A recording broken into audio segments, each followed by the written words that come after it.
You're watching the Action Sports Jacks 24/7 network.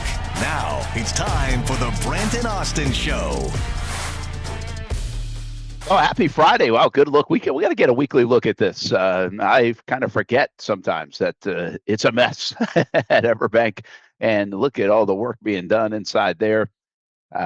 Ticket relocation, season ticket members, you're being called. You probably already have. I moved seats. Interestingly enough, my season tickets that I get for Steph and Ty, we are on an aisle. We're section 203, to give you a little reference. And the reason why we had to move our seats is because seat 1 was going to be eliminated because they're putting up a wall, because everything to the right, so like section 202 and 201, was being removed, as far as I understand it. And that's right there at the bottom right of your screen, that section of the stadium. So just interesting, some of the impact of the stadium, but also look at it, right? It's crazy that they are going to be ready to play a football game there in August and have that thing ready to go. Good Friday morning, everybody.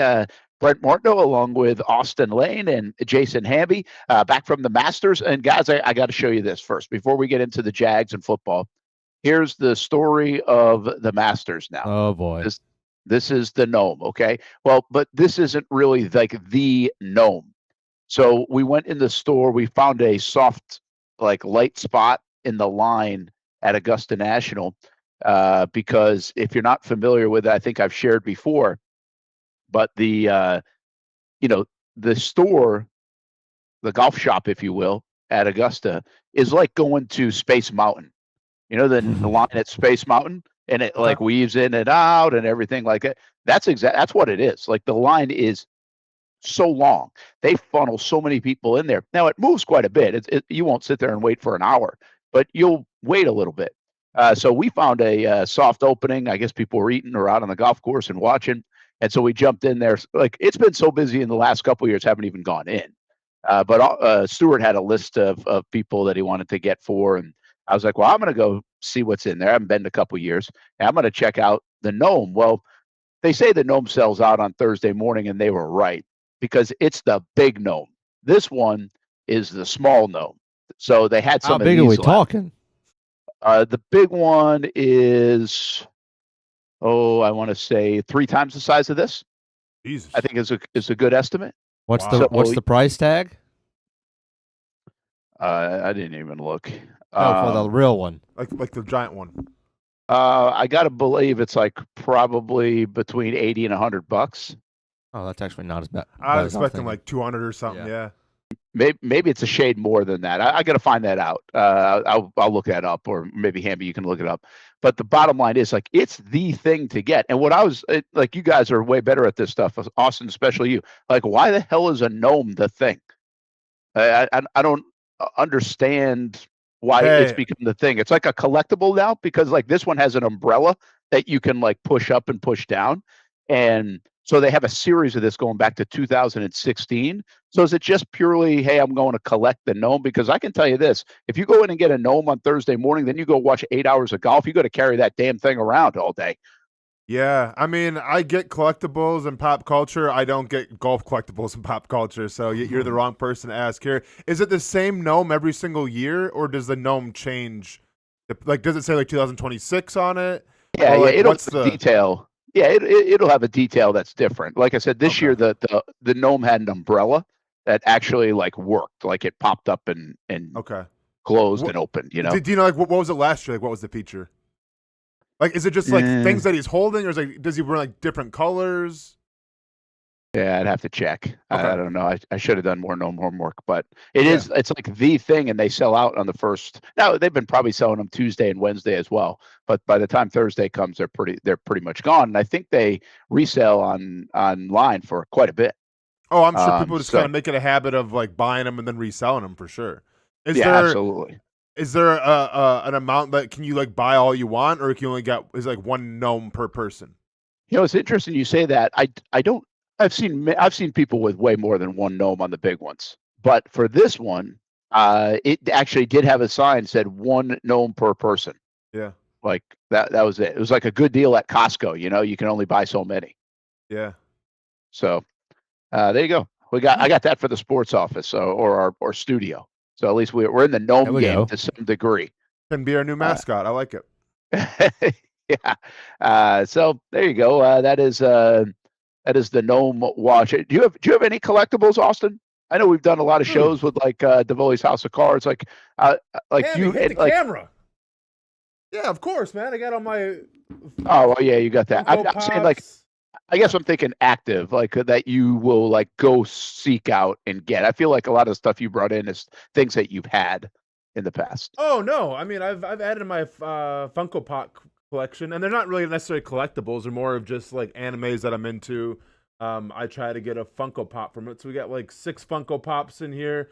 In terms of collecting things, I'm not like that big of a collector. I mean like not for like monetary value. If it's something that I'm into, like I'll definitely get it. Like I sometimes like collect jerseys and stuff a little bit, like not necessarily football jerseys, but like Brewers jerseys, things like that.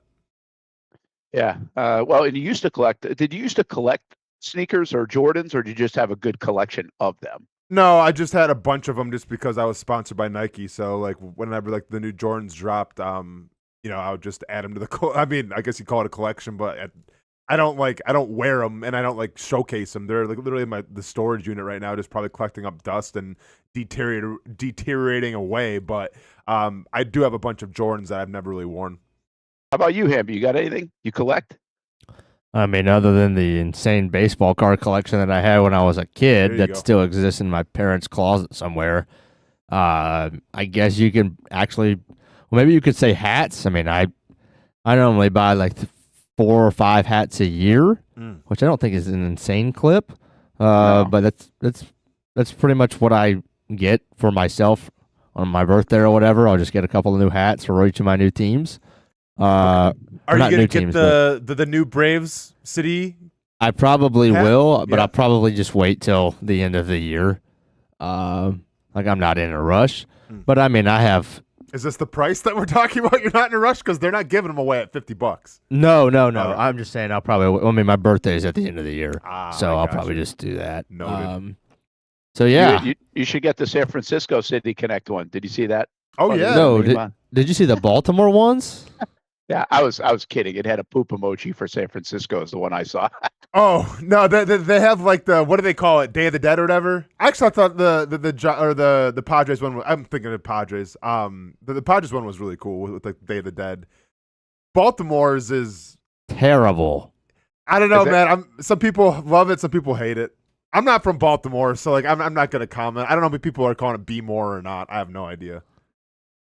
One thing collectible wise that I started collecting as a kid at some point was Coca-Cola stuff. Oh yeah. And I stopped, but I had a bunch of Coca-Cola stuff, and I don't even know why I got into it. I mean, but I liked collecting it. From Christmas time stuff to other things, and I know I'm not alone there. I've seen a lot of people collect some of the things that Coca-Cola has made over the years. And I think some of that just because it goes way back. So I don't mind it actually. I mean, Hamby, nasty. like out of all the City Connects, this one was the one that I didn't mind probably like the least. Like, dude, did you see Kansas City's? Kansas City's is getting grilled right now. I think this one's worse than Kansas City. Hamby, I mean, you can put both of them up there and let the chat decide. I think Kansas City's is way worse because I think like the hat salvages the Baltimore one. The Kansas City one, with the color scheme and the hat, is like, it's an abomination, man. And like, and you know me, man, like usually I err on the side of, yeah, it is what it is. It stays true to the city, whatever. But like the Kansas City one is not good. Do you have any idea what this is? Like what this means? Yeah. So when they got their new stadium or whatever, because their stadium, I guess, is green. And when they designed it, it's more like an old school approach than it is like a new school approach of a stadium. So the green in the jersey is supposed to represent that. The logo with the B is supposed to represent like I don't know if it's called like a terrace, like kind of like the architecture in terms of like the steel and like the metal and everything. Yeah, and then Kansas City's is just, and I get it, it's with like the fountain and everything. So it's supposed to be like water and the color of water. I don't like the hat, and I don't like the color scheme, and I don't like the setup. Wow, the Royals. Yeah, that's. I will say this though. I think you've got a better chance of the Royals one flying with the younger generation. I agree. I think the youngs will like it. Yeah, but do you think that the young say be more or not? I mean, you'd have to ask the kids in Baltimore. That's what I'm saying. Like, I don't know. I'm not going to lie to you guys. I thought initially when you showed me the Baltimore one, that was like 3'S. And I'm like, what does the threes mean? Oh.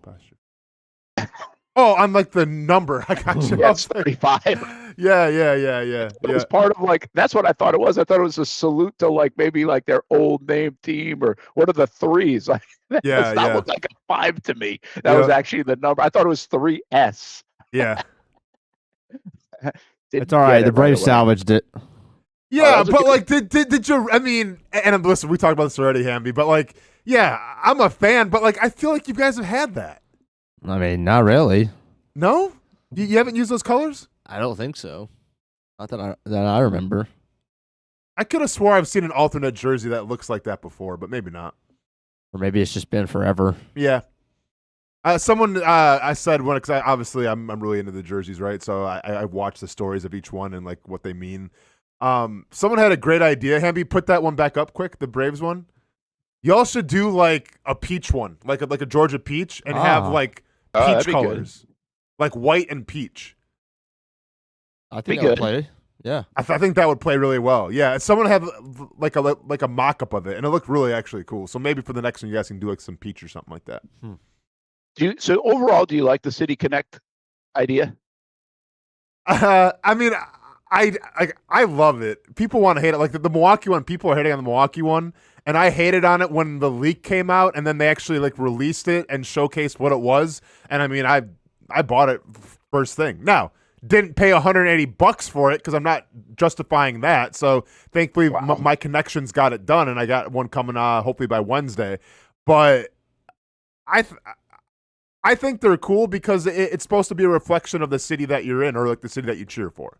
So I'm all for it. Now, sometimes they miss the mark a little bit, but I'm all for them. But I think a lot of the olds want to hate on it because like, oh, that's not traditional and everything because it's baseball, right? It's all about tradition. I'm all for like kind of like that new school flair. Yeah, I got you. What now? Their rivalry uniforms are in the NFL, right? And the AFC South is coming out this year. Is that true? Yeah. So what's our anticipation? Like, I don't even know of the Jags.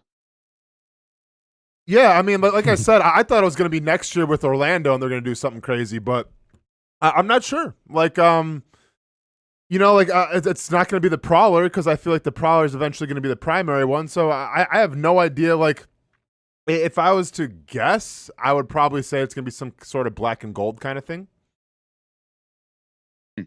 I haven't seen a lot of talk about that. I'm wondering what the anticipation is on the Jags uniform of the rivalry. Like, yeah, everybody loves a new uniform or a combo. So I guess we'll see what happens there. In the meantime, we got ourselves some James Gladstone isms coming out of yesterday, and the NFL draft luncheon seeps into his soul, or from the soul, seeps from the soul. Trayvon Walker that was the best one to me, at least the way it read. Seeps from the soul. Just how much he loves being a Jacksonville Jaguar. And any impressions from yesterday's draft luncheon overall outside of seeping from the soul of Trayvon Walker, Austen Lane? Pick point. I mean, I think that the biggest Totally takeaway, irrelevant. and it's not necessarily from the luncheon, but it was like the aftermath of said luncheon is, hey, did you guys know that Travis Hunter is going to play a majority on defense this year? Because that's making its rounds again on Twitter. Like, were you guys aware of that? You guys know that Travis Hunter is primarily going to be used as a cornerback and not as a wide receiver? Is this breaking news to you guys, or have we talked about this now for the past 3 months? Yeah, now. But Ian Rappaport wants to take it, recycle it. I get it. Maybe it's a slow football day and everything. We can only break down Mike Vrabel so much, so here we go. Travis Hunter's playing defense once again. Cool. And Gladstone's getting cooked for it. Yeah. He's getting cooked for it? Yeah, because now the narrative is you traded 2 first-round picks for a corner. Well, he's getting – okay, let's be honest, though. I think he's getting cooked more – there are some analysts that are cooking him, but also it's like a fantasy football thing. No doubt. No doubt. Right? Like if you invested in, in your dynasty league, thoughts and prayers go out to you're you. cooked. But, like things are bigger than fantasy football. Austin, you're right about that. Like again, we're at Augusta all day, so we like all over the Twitter feed is not usually happening on that day. But I did see coming out of the draft luncheon, and I saw the Rappaport thing like last night, and I never saw the initial tweet or whatever else from Ian. But I'm like, didn't we do this? Didn't we do this already? Like, I guess when Cameron Wolf puts it out from NFL Network, it's like not big enough, because I'm pretty sure, even though like there are layers of this, we had been told pretty much that's where, I mean, coming out of the January presser with James and Liam, which would be the last time we've heard these guys talk really locally, they said it there. They're like, hey, I'm going to probably focus on cornerback. Okay, we can read between the lines. He's going to play cornerback, wrinkle on offense. But then somewhere in there, and I forget which, maybe it was the NFL Combine, he talks that week, something comes out about from Cameron Wolf with, okay, now the national guys got it. So now it's a big story. And then yesterday is, oh, wait, now Ian Rappaport's got it. Now it's a big story. It's like, I don't really think the story has changed, to your point, but it's like, if Rappaport says it or Schefter says it, now everybody can hop on board. Yeah, and it's weird because Ian Rappaport even credited Cameron Wolf with saying it, but this is, I mean, obviously we're not surprised here. Like I said, I think sometimes they just want to recycle stuff to get more attention drawn up, and Laser Beam with an interesting point here. Could the Jaguars saying Travis Hunter playing primarily defense be used to throw off draft strategy?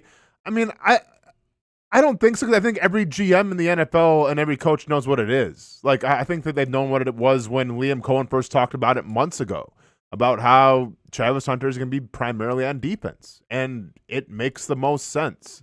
It's just, for whatever reason, people love hearing themselves talk, and it's like, oh, did you hear this? And it's like, I did, but I'm going to retweet it because I want to hear it again. They're playing the greatest hits right now. We've known this was a thing, and I get that there's a subsection of analysts and everything and media that want to grow James Gladstone. And to be fair, James Gladstone maybe set himself up a little bit because, once again, going back to the first presser saying he's going to change the game, and you bring out Travis Hunter and you tout him up like you do. And we all thought, okay, it's going to be something that we've never seen before, right? And now you go from that energy to, okay, he's probably going to play defense. So I get maybe people want to call him out for that. But I'm not going to sit here and say, well, they shouldn't have gave up 2 first-round picks, for Travis Hunter if he's only going to play cornerback. We see teams do this all the time in terms of if they're on the doorstep of a Super Bowl. Travis Hunter played half this season, and then we never saw him again towards the end of the year. The Jaguars won 13 games. So if you mean to tell me that, hey, if the Jacksonville Jaguars can take the Indianapolis Colts approach and say, you know what, maybe we're one corner away from going to a Super Bowl, should we invest in that? I think some people would be like, yeah, if they have the capital and they're one player away, or they feel like they're one player away, why not? That's what Travis Hunter is. Now, obviously, he hasn't earned the reputation yet of a Sauce Gardner, but he was on his way before he got hurt. We saw him shut down Travis Kelce. We saw him shut down other one receivers. So I'm not going to buy into the whole narrative of, oh, they gave up too much just for a cornerback. If that cornerback's going to be part of a 13-win team and help you maybe go to a Super Bowl, I'll give up 2 first-round draft picks every single day. Yeah, I think, by the way, this latest recycled headline brought to you by Republic Services, recyclingsimplified.com on the Nice. Travis Hunter front. I think you bring up a good point there, though, and people are so enamored with, and listen, let's start over with what you said. James Gladstone did set the table for this. I mean, he was loud in his commentary, and there were a lot of folks, I'll go back to last year, a lot of folks around the league that told, not a lot of folks, I'm not going to sit here and drop names on you, but there were several people around the league that I talked to that were a little surprised he was so loud in his praise and the changing of the game. It's like, it's assumed that if you went and drafted and traded up and gave up what you gave up, that he's going to be pretty good. But then to throw on top of it the words of James Gladstone. And then when we did that walk around the field before last season, I asked him about that. I was like, do you regret like saying that as loudly as you did and put more attention on this. And he's like, no, we're going to be loud. We're going to be blunt. We're going to be bold. Like, it's fine. Didn't think it was a big deal. What will be interesting is what does it look like 2, 3, 4 years down the road? His commentary about that, and would he then, if I ask the question, regret maybe being as loud in claiming what this was going to mean? But there's more to this story before I even get to the actual playing part of the corner and what you just mentioned. Keep in mind, always from a baseline, the Jags were trying to find juice in the building. They were trying to find more than just a big time player. They've fully embraced the entertainment business side of this. And so Travis Hunter checked off a lot of different boxes. We're going to be bold. We're young. We're going after this thing. We're not going to be shy about it. He brings a ton of juice to the building. We need that in this building. It's something that we have looked at and we don't have enough of.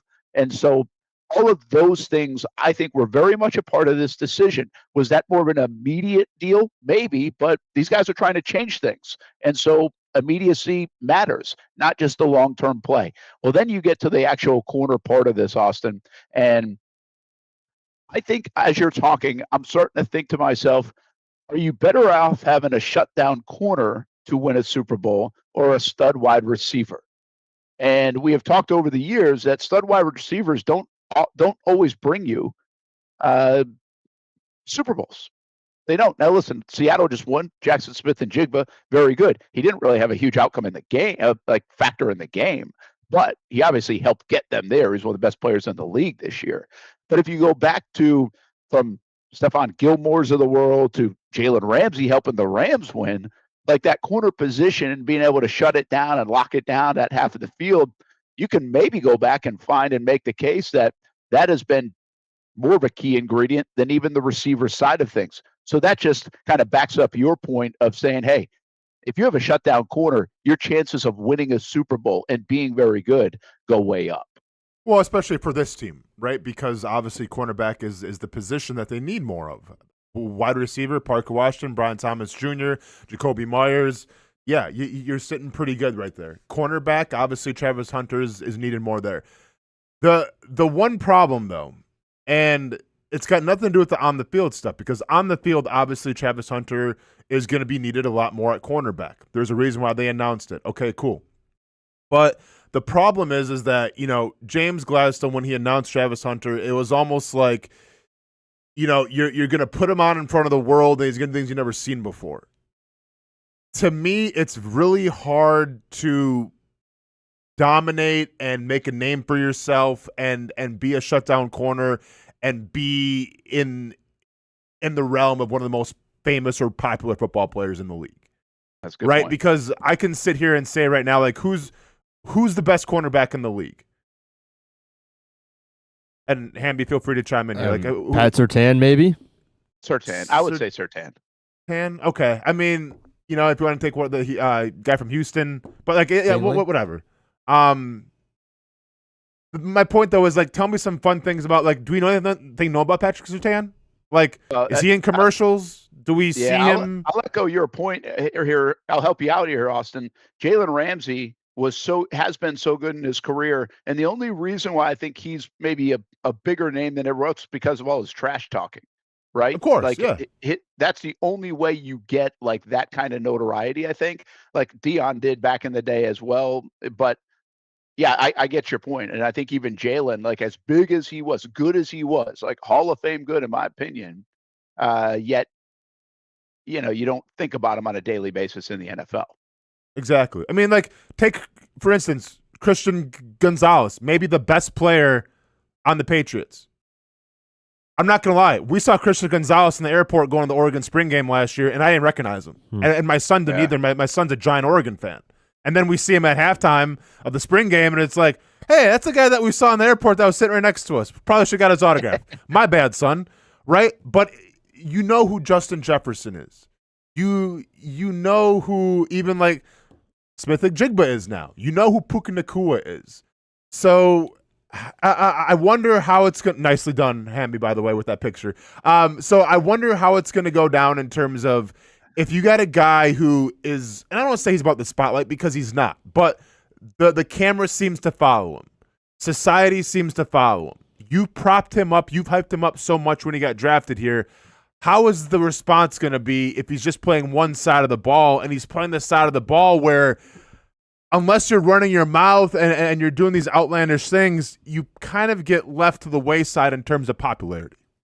Yeah, I think that's a good call, man. I think that's fair. And again, where does this go? How big can he get? Now, he's a huge name. We know he already has that star power. I've already said this all last year. He's the biggest star the Jags, I think, have ever had already. I mean, what he does on YouTube and social media, the presence, it's a name that as soon as, and this is why it got recycled, by the way, yesterday, because his name is so big that it's a quieter time in the NFL right now, if you're not talking about Diana Rossini and Mike Vrabel, that people are like, hey, let's go throw Travis Hunter's name out there, and boom, we're going to get people talking about the NFL. And it's that big of a name in the NFL that you can do that. But will it always be once this part of the storyline dies down? So, I think it's a fascinating watch. And at the end of the day, I think, Austin, you believe this too. And I think most people in that Jags building will too. If he helps them win games and eventually win a Super Bowl, none of the other stuff really matters. Like you can be wrong on it. He didn't change the game, sure, whatever. I'll take the dagger on that if they're sitting there winning AFC Souths, competing for Super Bowls year in and year out. No, without a doubt. We'll take that all day. The question's going to be, can Travis Hunter take that all day? Yeah, that's good. I know. And you've been keen to that. Is he going to be able to live life as a happy NFLer with just mostly playing that one side of the ball? All right, let's stay on time. We'll take a break. Brent and Austin Show, Action Sports Jax 24/7 Network. When we come back, we'll hear from Liam Coen and James Gladstone. A draft luncheon about a draft pick the Jaguars don't have 2 weeks from today, and we think they'll finally be on the clock. That will be the Friday, the second day of the draft. So we're very interested to see how this plays out. There's no part of me that believes the Jaguars are going to stay put, but there's also a lot of conversation around the league that a lot of teams want to jump up in this draft because the back end, meaning the 5th, 6th, 7th rounds, aren't great. So there could be a lot of wheeling and dealing in rounds 2, 3, 4 to get players that people covet. And I think the Jags may be at the top of that list because I believe they're one of 3 teams that have 11 or more picks in this draft here in 2026. The Masters underway. Rory McIlroy, by the way, what a round for him. 5 under par along with Sam Burns. It played tough. It'll be interesting to see how tough it plays here on a Friday. Now that those guys that went in the morning will play in the afternoon. The afternoon wave will play in the morning. The good news for everyone at Augusta, the weather is really good. Masters 2026 underway. And we'll have more this weekend, by the way, on the Masters on rolling back the golf ball, meaning taking some of the distance away from the golf ball. That's a big story this week at Augusta, and we'll have that for you this weekend on Action Sports Jax Prime Time. Baker's Sports. It's a hometown business filled with hometown people trying to make you feel right at home. Chris Conley, Jacksonville University. Walker Wright, class of 2018, West Nassau High School. Michael Young, Fletcher High School. Baker's Sports started in a grassroots way and now outfits much of the Southeast. Samuel Coffrin, Paxton School for Advanced Studies. High school sports, travel sports, youth sports of all kinds. They are a one-stop shop carrying Nike, Adidas, Under Armour brands, and more. Vincent Caldes, Oak Leaf High School. Tony Mazzio, Sandwood High School, class of 2002. Whether it's sports teams on the field or it's your team in the workplace, like our Action Sports Jax team, and community events like the Dream 18 Golf Tournament, and many others. Cole Tilley, Hilliard High School. Reagan Webb, Eagles View Academy. Look good, feel good, play good with Baker Sports. Custom sports apparel since 1997. Shop with the hometown team at bakersport.com. I'm Action Sports Jax Stuart Weber. Join me and the Crohn's and Colitis Foundation for Jacksonville Take Steps at Memorial Park April 18th. This event is dedicated to finding cures and raising awareness for digestive diseases. Register now at actionnewsjax.com. Weather, traffic, and important local news in the morning. Get it here. Here or here. We're available wherever you are, so you're prepared for the day ahead. Action News Jax this morning, streaming on Action News Jax now. No. I'm in my own head. What the heck are you talking about? I think I got away with something that I shouldn't have. See that brand new Hyundai Santa Fe? Yeah. I only paid Finish that bucket on your own. Practice makes perfect. Enjoy your new car. Yeah, you too. Bye-bye. Feels so right, it almost feels wrong. The Hyundai Getaway Sales Event. Get a Hyundai Elantra or Sonata with 0.99% APR or up to $2,500 bonus cash. Or lease an Elantra for $159 a month. Hurry in. Choose your own adventure.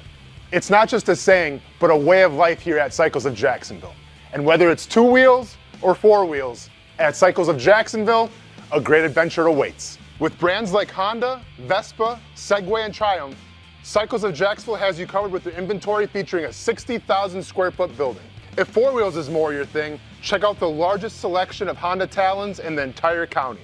No matter what you're looking for, Cycles of Jacksonville is going to have the selection you need, all with great financing and rebates. Plus, if you're active duty military, Cycles of Jacksonville will offer you 0% financing along with great discounts for military and first responders. And when you want to get off the road and set sail, Cycles of Jacksonville has you covered with everything you need to get on the water. So if you're ready for a great adventure, let Cycles of Jacksonville be your guide. Located off Atlantic Boulevard, or check out their website at cyclesofjacksonville.com.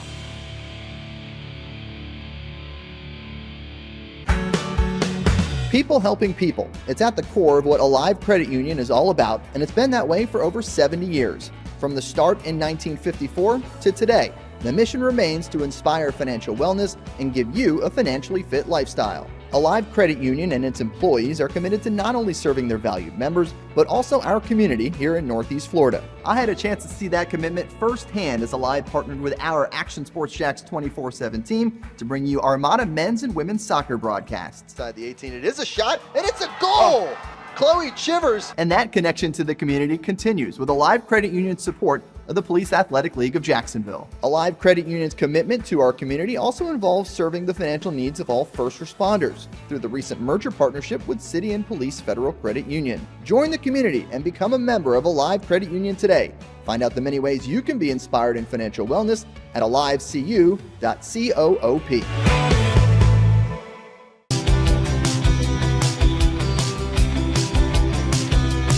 Welcome inside the Armor Guard exterior and gutter helmet showroom. There's a lot going on, like glass exteriors, replacement windows, and down there we have the retractable screens and awnings, plus hurricane protection.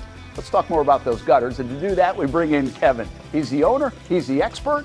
Why Gutter Helmet? Well, Gutter Helmet is truly the only maintenance-free product. It lets the trash and debris go on the ground, the water wraps around and goes inside. Unlike filters, they sit on top of the gutters, and the trash and debris build up on top of filters, which requires maintenance. With Gutter Helmet, we're going to keep you off the ladder, the most dangerous thing in your garage. With Gutter Helmet, you'll never clean your gutters again. So get off the ladder and put on the helmet. Gutter Helmet. Get a free estimate at gutterhelmetofnorthflorida.com. You can also call 904-762-7779 or visit the showroom on St. John's Bluff Road in Jacksonville.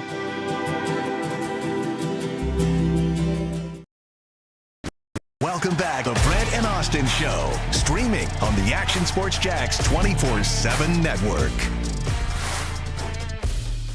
There's James Gladstone from yesterday's NFL Draft Luncheon for the Jaguars at Jags HQ. It was him and Liam Coen for about 20 minutes to a half hour of conversation about a draft pick the Jags don't have. And this is a group that's pretty used to sitting around and waiting. They were with the Rams organization when they had like no picks at all. A quick, just kind of fun story. My mom's been calling me the last couple of days, so I just gave her a quick shout in the commercial break because I'd been missing her. And I love so I told her I was up at the Masters. You know, you don't have the phone, and all of a sudden, as soon as I mentioned, yeah, I'm up at the Masters, Mom starts talking like this, like really quiet. Nice. She gets like really quiet. Yeah, man. By the way, that's not like an intentional way of her. Like, I think you're giving her too much credit. I think this was like just naturally. She thought she was on like speakerphone or something at the Masters. I was like, hey, you don't have to talk quiet. Like, it's okay. Like, I'm actually back home now. Yeah. Question about the Masters, Brent, real quick. It was one of the things. She has like this. She's in love with Scotty Scheffler. She's like, so how's my guy Scotty doing? Let's go. Nice. Dude. What is it with older women always have a guy that they shouldn't like, Y'all know what I'm talking about? Like, I think it's older people thing in general. Because like I know like older guys that'll say that too. Like, hey, how's my dude Ronan doing? And like, it's like a guy I met twice. My mom, with all due respect, I don't know if I should say this loud or not. She has that same affinity for Trevor. So she'll be like, how's my Trevor doing? Stuff like that. It's like, all right. I mean, I think she likes the Scheffler stuff because she sees like he's been so good, right? So he's the one guy all over the TV that she's watching. She's not like she's watching SportsCenter every day. And so the stuff that makes she's like, oh, he just had another baby, right? I was like, yeah, like 12 days ago. Like, so she knows. And Scotty Scheffler's a really good dude, right? So she was never a big fan of me liking Tiger. Like she couldn't understand it, right? Because she just did not like the Tiger stuff at all. So she couldn't separate the off the field and the course stuff. What you got on the Masters? Me and Kim were breaking this down yesterday a little bit. Is there a dress code at the Masters? But in terms of fans, not players. Excuse me, patrons, sir. Oh yeah, hey, patrons, fans. 2026. No, I'm assuming this was coming up. There. Fans, my sweatshirt appearance. Of course. yeah. I actually wondered that a little bit too, and the answer to that is no, that I know of. Like I don't know of one. Now, you get a lot of like Kentucky Derby style outfits sometimes from the ladies that are at Augusta. Not the full like always hat and dress, but there are some people that really dress up for Augusta. And then you have, every male there is sporting a quarter zip, a polo, or whatever. But the transition to your point is because I walked around there with a sweatshirt on quite a bit. It was cooler than I expected. And that was like the only thing I had heavier on. And so I wore it. But the golf world has changed so much, Austin, where that light hoodie, like these players now play with that. They not the heavier sweatshirt that I had on, but like the one that Stewart had on yesterday. Like these guys now play in that, and they sell that in the merchandise shop. So, and can they play at the Masters sweatshirts too? I'm trying to think of the guy that I feel like plays with like the joggers and sometimes will play with a hoodie on. Yeah, but no, what I'm saying is it like Wimbledon where like there's like a dress code too then for the player? Because like I remember when I played Tiger Woods golf, on the video game, obviously, like if you play at Augusta, you couldn't like because usually you can wear whatever you want and customize your golfer. When you play at Augusta, like it was like they cancel everything out. You can only wear certain things. That's a good call. Like again, I get the Wimbledon stuff where you have to wear white. Like that is, I'm saying this with some confidence. I don't think there's anything like that. Okay. In terms of the rule, I don't know 100% if they say they eliminate some things, but again, you're talking about a sport that is as dressed down as it's ever been.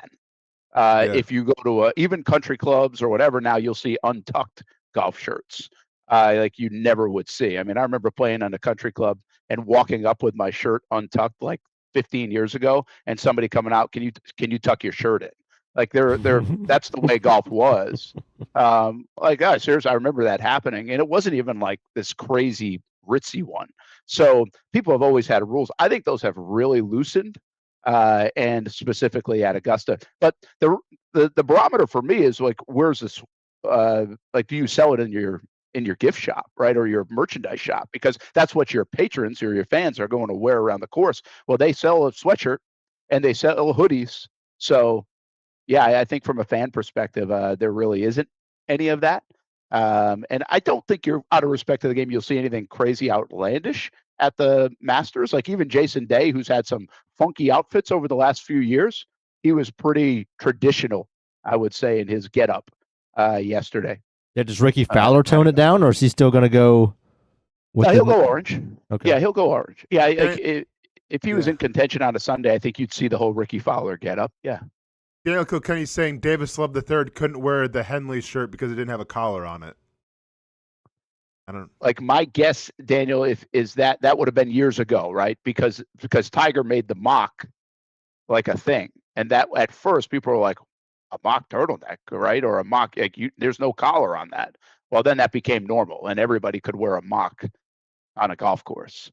And now again, I think these hoodies are becoming very normal on a golf course. So my guess is that I'm not familiar with the exact situation, Daniel, but I would think that would have been some 20, 25 years ago that you're talking about, unless I missed something more recent.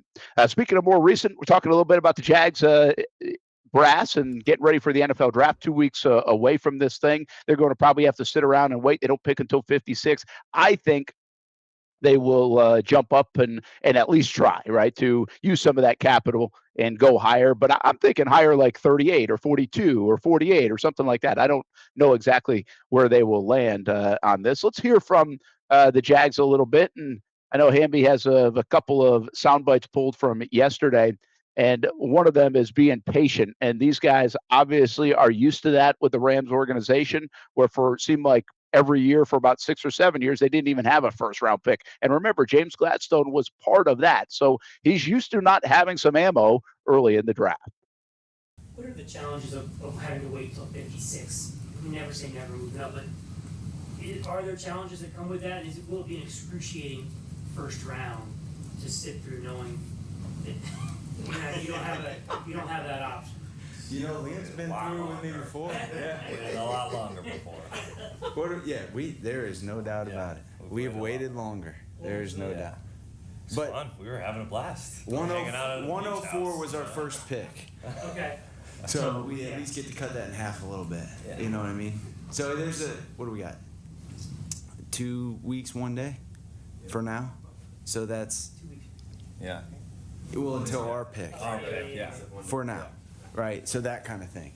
You always you're always going to stay agile. Right. And so you're never bored. You're always thinking through what might we be able to do.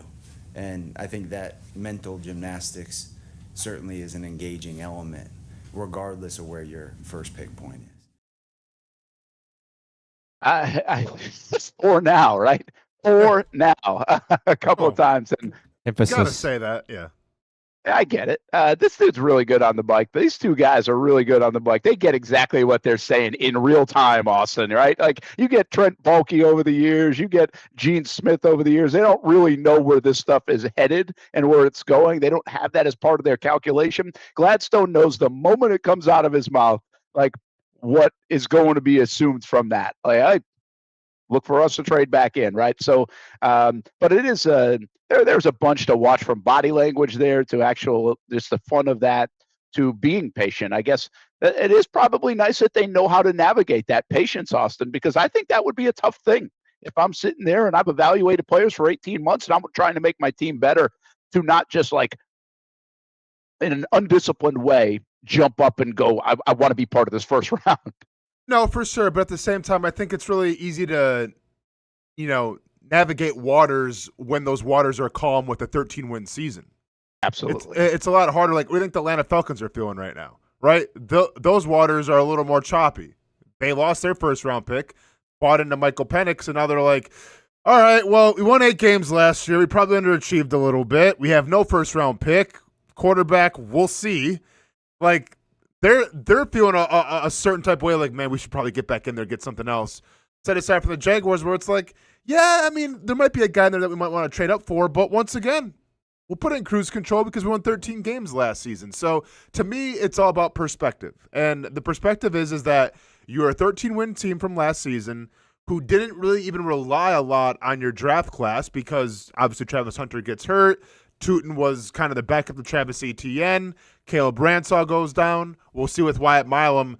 So there's still a lot of questions there, but there's still a lot of players that can come in and contribute this up-and-coming year as well that we haven't really seen a lot of. So I guess, kind of like the calm demeanor a little bit of just let's wait and see what happens, because you have a lot of things working in your favor.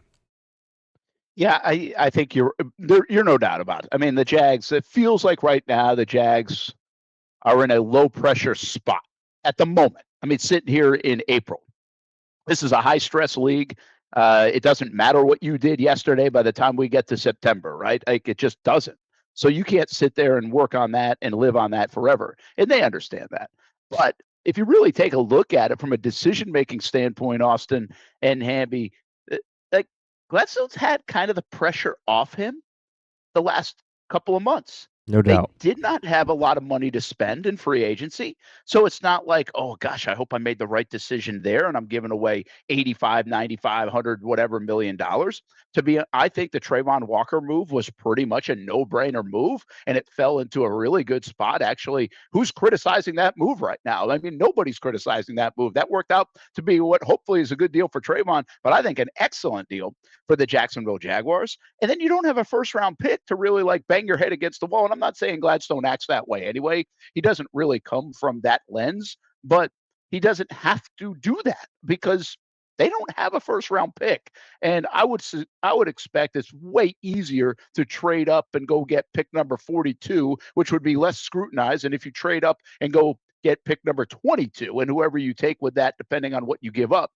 So, guys, I think like the pressure right now, based on the success of last year, but also based on the circumstances, you're looking at a GM right now who's got really no pressure and a ton of equity built up because he did a hell of a job. Like, I mean, you got to give him credit for that. He did a hell of a job last year in year one overall in making the moves that he did, even if the draft class hasn't paid off. He's not even getting criticized for that overall because of the success of the football team. Without a doubt, but I also think that Liam Coen right now, like, once again, it's not a race, right? It's not a competition. They're a conglomerate. They work together. But I think a lot more people are praising Liam Coen for his job of coaching maybe than they are of James Gladstone so far of the role of the GM, even though James Gladstone is responsible for the new contracts, responsible for bringing Jacoby Myers in. Like, and we talked about it before a little bit, the most important part of a GM set aside from finding your quarterback is your draft class. And right now, the 2025 Jaguars draft class, they're going to be under some pressure this year to try to produce a little more. Yeah, and I guess that's my point, Hamby, is the pressure will come back to Gladstone. But right now, in this moment, in April, what it's been like in, quite frankly, February, March, April, up until probably the Friday of the draft. And then once we look at the draft, and usually when we look at a draft, we're all pretty positive about it anyway. So probably, to Austin's point, maybe in September, it comes back to him on the pressure side because, hey, you need Ransaw to play well. You need Travis Hunter to play well. We'll see about Milam, but you need some of these guys to produce. Hey, Jacoby Myers, he's going to produce. And then Trayvon has to produce because you just paid him. And by the way, Parker and Brenton Strange might have to produce because you're going to probably pay them too. So, like, the pressure will get back to Gladstone, but this is usually his time. And his time right now is a little bit pressure-free, Hamby. Yeah, I think to that point that when the pressure does come football season, it will be more about the guys that he re-signed more than the guys that he's drafted. I think there's going to be, like you mentioned, Jacoby. There's going to be pressure on Cole Van Lannon.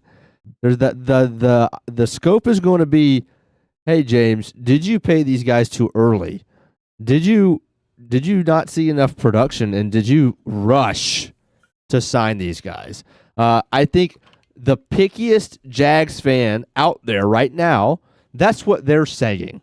So if there's a stretch of bad games from Jacoby, from Cole Van Lannon, from Trayvon Walker, that's the narrative that's probably going to show up before and louder than, man, still haven't seen enough from Ransaw or anything draft related. Yeah, I get it. A couple of quick observations. Austin, did you catch the part where Liam Coen said, yeah, we were in a beach house the first day? So, 3 rounds, yeah. Yeah, because he didn't pick until 104. Like, was he being serious there? Were they really in just away from the facility because they didn't have a pick for 2 days? I mean, I bet you they were for that first night. Yeah, I mean, there's no shot they were getting in the first round. I don't know why maybe he was making it up, but like, I mean, when you say beach house, like I assume someone's house on the beach, right? Like not like a getaway retreat sandals resort per se. Sandals. Maybe just, someone's house at the beach. Yeah, I get it. No, I mean, I just thought that was fun, a little insight there, how much they were laying low. And the other thing is, this goes to everything we're saying, but it's hard not to notice just how much it appears these guys like working together. It Oh, yeah. really, I mean, it just jumps out at you. And of course, I always applauded the Balky Peterson thing early on because it was an arranged marriage. And when you have that, I didn't think it was sustainable. And I think that was proven correct. But I also thought, like, with everybody, the way they talked about Balky, like, good on Peterson for making that work. And somewhere along the line, probably good on Balky, at least in the first 2 years when things are going well, that it worked. Like, it seemed to work, but it was never like this. And I don't think Balky could be like that with anybody. It's just not the personality he has. But I've said this a couple of different times. This feels way more Dave Caldwell, Gus Bradley in 2013-14. That's kind of the vibes you get where they're just on the same page and they're all in this thing together. You throw Baselli in the mix and you get that as well. I guess there's a part of me, and I'm not a negative thinker like this, but I mean, are we going to look up in 3, 4, 5 years and that's still the case? I guess if you look at the Rams and you look at Snead and McVay, you kind of come away thinking that they have a really good relationship, and they're like almost a decade into that relationship. So, can you ride the ups and downs together and still come across like, hey, we're in this thing together and we love working together? But I'm telling you, it oozes that coming out of the building right now, at least from a perception standpoint. Problem is, give me another GM head coach relationship that you couldn't even name that's lasted as long as Snead McVay. They were the only example that I can think of off the top of my head that's lasted that long. It feels like it all comes crashing down at one point or another, no matter how good it is at one point. Give it just a matter of time before they turn on each other. Well, and do you know why that is? Because when you start losing, you start going after losing season after losing season, someone needs to point the finger. Of course. And 100%. someone's got to take accountability. The thing with the Rams is like even when it's gone bad and even when you had excuses of players getting hurt, they've kind of navigated and found their way. And I think the same thing can happen here in Jacksonville. Like there is a great blueprint. There is a great base foundation so far. You win 13 games your first season of a new regime. Couldn't be any better, really, right? So if you can keep building upon that, then no, there isn't going to be any issues.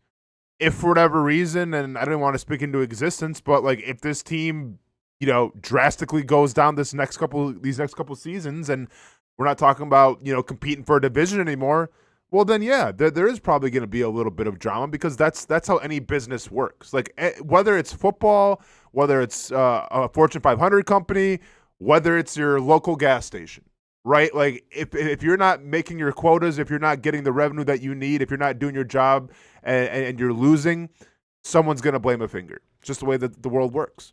Yeah, I'll give you three real Absolutely. quick. Since now that I've looked it up, let's start with John Lynch and Shanahan will be one to watch. Those guys have been in it together for a long time. By the way, that's pretty good. Like Shanahan is not the easy. From what I understand, Shanahan's not the easiest dude to get along with either. Over the years, now maybe he's changed, but that's what I heard a long time ago. And so, good on Lynch and them to at least appear like. And they've battled through some tough times, too, some interesting times, the latest being their whole Brandon Ayuk thing. Yeah, the other two are Brian Gutekunst, or however you say his name, from the Packers, and LaFleur. Yep. And then the one that's really interesting probably will be Brad Holmes and Campbell. Yeah. And Dan Campbell. Up How in, long has Detroit. Sirianni and Howie Roseman been together? Well, Sirianni's only been there, 4 years? 4 or 5 now, I think. I think maybe 5. Yeah. Okay. Yeah. That's been pretty good. And here's another one that did work, guys, for a long time. DaCosta and Harbaugh. Yeah, but even that one. Baltimore, right? Well, I think, but it worked for a long time. Hamby, what happened? They started losing. Well, I get it. I'm 100% in agreement. Yeah, I mean, it's really hard. I think. Listen, I think this is the one thing that people don't. You get the Belichick run, right? You get some crazy runs in the NFL, or maybe it's in the collegiate game, whatever. And we have that as the standard. The bottom line here is if Liam Coen can last 5, 6, 7 years in Jacksonville, that's an enormous amount over the expectancy of a coach. It's just unbelievable, but it's so true. It just doesn't happen in the NFL. Like, look how this thing started with Doug Peterson, man. I mean, they went to the playoffs. They were 8-3. They're playing Monday Night Football for a chance to be the number 1 seed. The statue was being planned. And then you look up, and 12 months after that, it was a given he was gone. 12 months later. Like, that's how quick it changes in the NFL. And so, again, that's the other side of this. The other thing is, I think it's interesting with Liam because he's definitely an emotional guy. So how will he handle if things downtick a little bit? But there's two other things to that, in my opinion. One is they did have some downtick this year. They had that coming back from London was a tricky time for them, and they handled it well. Coming back from that Houston game, tricky time, handled it well. And we praise the hell out of Liam for the way he handled that, the way they bounced back. I still believe that Chargers game to me is the most impressive game maybe in my 20 years now covering the Jacksonville Jaguars, the way they bounced back from that. Like, that's how much I believe that was just out of left field, that the way they played that game coming off that Houston loss. So that's all on Liam Coen to be able to handle that. So they've showed some signs where they can handle some adversity. But when you're 13-4, man, things are going pretty well. So like, you don't have a lot of evidence of it just yet. And so there's the one other element, and this is where Doug and even Trent to a degree. Now Trent didn't start with any equity, so he was already kind of like, why is he even here? But this is what's different about this regime. They now have 1 year of equity built under their belt from Gladstone, Baselli, and Coen. 13-4 buys you equity. So Austen, your point of like when it does go a little bit of south, when you ride the ups and downs, I think this year becomes so important because in the franchise's history, it's been 25 plus years since they've gone back-to-back playoffs. If they can get back-to-back postseason, they will buy themselves, in my opinion, a couple of years of equity, even if things do go south a little bit or you struggle a little bit. And by the way, the other thing in their favor is if they did struggle in 2027 after another playoff appearance, they're struggling while in Orlando. So it might help them out to a degree. I think this year, in terms of building up equity, riding momentum, sustainability of winning, some of this is very obvious, but I just have always thought this is the year. I thought they would do better last year. I thought that team was not a 4-win team 2 years ago. I thought they'd win at least 8-9 games and you'd have it going in the right direction. I did not think they would win 13 games last year. No, nobody did. But this has always been the year. Now can they sustain it? Can they keep going? And it's not can they get to 13 or 14 wins. It's just simply for me, can they go back-to-back playoffs for the first time in a quarter of a century? Yeah, I mean, I think that's all fair, right? Because one would think you're still going to be in competition with the Houston Texans, who are a pretty solid team. We're not really sure about the Colts yet because their quarterback, and Titans are going to tighten, right? I mean, it is about winning your division, and then you take care of the rest later. But I think that's got to be the standard now. Like, yes, it's going to be probably neck and neck between Tennessee Titans, Jacksonville Jaguars. But the goal has to be you've shown the way, and now you got to maintain it, and you have to go to the playoffs. Simple as that. Yeah, no doubt. Brent and Austen Show, Action Sports Jax 24/7 Network. When we come back, more from Coen and Gladstone from the Draft Luncheon. And we'll get you set for the weekend in the sports world as well. Brent and Austen Show, Action Sports Jax 24/7 Network. Most of us know how to throw.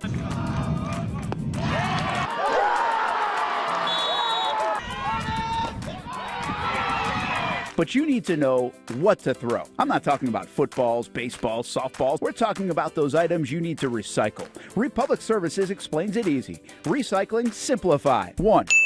Know what to throw. When in doubt, throw it out. 2. Empty, clean, and dry those materials. It takes an extra minute, but it makes a big difference. And 3. Don't bag it. This makes the recycling process faster and more efficient. This is a look at the Republic Services North Florida Recycling Center. You can make this process even more efficient. By utilizing those 3 steps, Republic Services can help you become a better recycler in your home. Learn more at recyclingsimplified.com. In this video, I'm going to show you how to easily access Action News Jax now using your Roku device. First, launch Roku. Next, use the menu list to scroll down to the search feature. Then, use the remote to enter Action News Jax into the search bar, and then click Action News Jax thumbnail. Once you see this screen, go ahead and select Add App. Wait a few seconds for it to install. Once it finishes installing, press the Start button on your remote and click on Move App or Move App to the top. Finally, select the app back on your home screen to open it. Now you can watch all the great content on Action News Jax Now. Live daily breaking news. We have breaking news happening right now in Clay County. First alert weather and traffic. Looks like we have a tornado warning. Let's take a look at that. Action Sports Jax 24/7. We've got the Brent and Austen Show daily, live sporting events, and long-form interviews you can't see anywhere else. And shows like Law and Crime and much more. And that's how you access Action News Jax Now using your Roku device.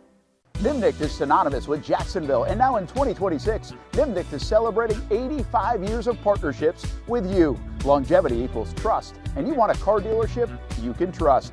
Thousands of vehicles sold, generations of families, all part of the Nimnicht family of dealerships. My family has been part of the Nimnicht family for almost 20 of those 85 years, and I've told you about all the different vehicles that we've purchased. But it's not about the cars and the trucks. It's about the service and also the Nimnicht relationships that expand all around the community. Congratulations to Jordan Matthews, our committed to the uncommitted player of the year. Nobody but Nimnicht. They are there for you and your causes, your car buying experience, and they are there for you 24 hours a day at NimnichtBuickGMC.com. Experience professional grade with big inventory and even bigger savings. And Jacksonville's only Car Bravo certified dealership. Nobody but Nimnicht for 85 years. This milestone belongs to you, Jacksonville.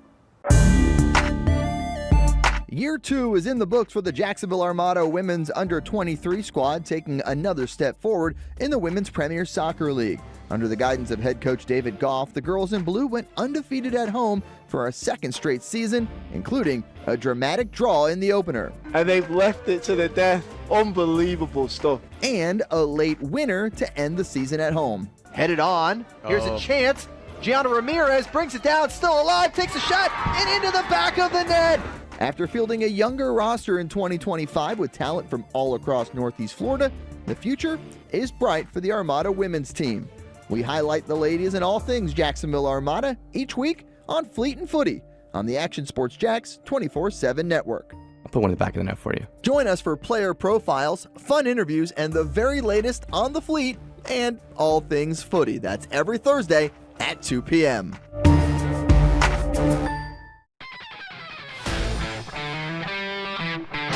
Hey guys, we got a new player today. I hear he's pretty good.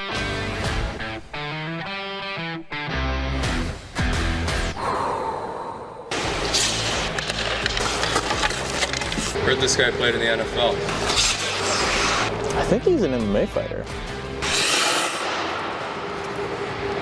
I've actually been on his show, the Brent and Austen show. Football and fighting, that's the easy part. Let's see if I still have it on the ice.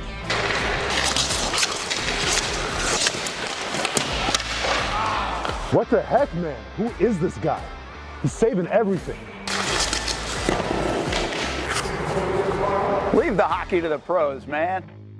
It's hockey season. Come on out and see the Icemen play. Get your tickets at JacksonvilleIcemen.com. Welcome back to the Brent and Austen Show, streaming on the Action Sports Jax 24/7 network. Bobby McIntyre. He had a 9 on the par 5 15th hole yesterday. So people calling for him to be penalized, Brent. But is that the story here? For giving everybody the bird. Oh, yeah. He did. Yes, he. I did see Penalized that. for wearing that shirt? Is he going on a picnic? First of all, okay, like how would you be penalized for giving the bird? Fined? I don't know. Like maybe fine. Yeah, like but the PGA Tour and golf world has always been, if somebody in the NFL gets fined for doing anything, ejected from a game or whatever, we know about it. We've never known about suspensions, fines, etc. So there's a chance, like maybe the Masters does fine him or whoever, but I don't think we're going to know about it. Like if something like that happens. So I guess I wouldn't be surprised if something did happen, but I just don't know if we'll know about it unless he wants to share. And most of the players don't share. That's always been the thing. in the golf world. Brent Martineau, Austen Lane, Jason Hamby on a Friday. Hope everybody's heading into a good week. It looks like it's going to be a nice weekend after somewhat of a rainy week in the Jacksonville area. So go have some fun out there. And I'm not sure if it's beach kind of days, but hopefully it's good weather for everyone to enjoy. Let's stay on and get to a couple more of these. Before I do that, Shock Your Mock, just to let everyone know, no Friday Shock Your Mock. We did Monday, Tuesday, Wednesday, Thursday. Got 4 different winners for the first week of Shock Your Mock. We have more brackets to get to next week, Monday, Tuesday, Wednesday, Thursday once again. And you can send, I think we might have another spot or 2 still available. We do. Or we may pick a spot or 2 available out of the ones that we have because we're trying to mix it up a little bit. So if you want to do a Shock Your Mock, do you have the graphic handy? Or maybe you can put it up a little bit later, Hamby, so people know how to send them in and be a part of it next week on Shock Your Mock. How did yesterday's go, Austin? Went great, man. Came across a player by the name of Brent Austin, so that was interesting. I saw that. That was from Josiah. Spelled wrong, but did you like him as a player? Yeah, he had some of my characteristics and he had some of your characteristics. Uh-oh. Well, listen, if he's got some of my characteristics, I don't think I like drafting him. I mean, he's an undersized corner, you know. Okay, that's good. How's his broad jump? 7'9"? That was more me than it was you. Ooh. Okay, that's good. That's good. I have to go back and listen to the Brent Austin pick. That, by the way, smart move by Josiah, who we appreciate. We know Josiah listens on the podcast, so make sure you listen on the podcast each and every day. Oh. And smart play by Josiah there, right? Yeah, I mean, there was a couple names yesterday. There was a guy, Don Corleone from Cincinnati. They call him the Godfather. So I want him on this team immediately. I don't care what he brings to the table in terms of like on the field stuff. Any guy named Don Corleone has a spot in my team. I like it. Could have some fun. It's an entertainment business. You had VJ Payne as well. BJ Payne, who I thought was a golfer for a second, but that was an interesting one. And what position does he play? I believe BJ Payne was a safety. Yeah. Okay, fair enough. I think you can't play like Brent, isn't there a VJ Singh? That's exactly what I broke down. Yep. Wow, man, my golf knowledge is quickly. Hamby, hey, relax. I know who VJ Singh is too. Oh, just relax. Listen, I do this all the time. All right, so I'm guilty of it. But when I get a chance to kind of clap back at it, I'm going to take my chance. I love the fact that Hamby was like struggling with like, hey Brent, isn't there a guy named VJ Singh? Mm-hmm. Like it was almost like, wasn't there a player named like Ted Williams? Dirk Nowitzki. Oh my gosh, he was that good, really? VJ was like really good for a good stretch of time, and by the way, still like is playing this week at Augusta at whatever age he's at. Everybody's playing this week. He lives in here. So VJ Singh? Yeah, it sounded like me trying to guess a guitar player for your favorite band. Oh dear. Man, I should have cut my mouth shut. Which I've always said this, and I appreciate it. I'm not hammering it, but I always find it interesting that people know all the different musicians in a band and not just the band.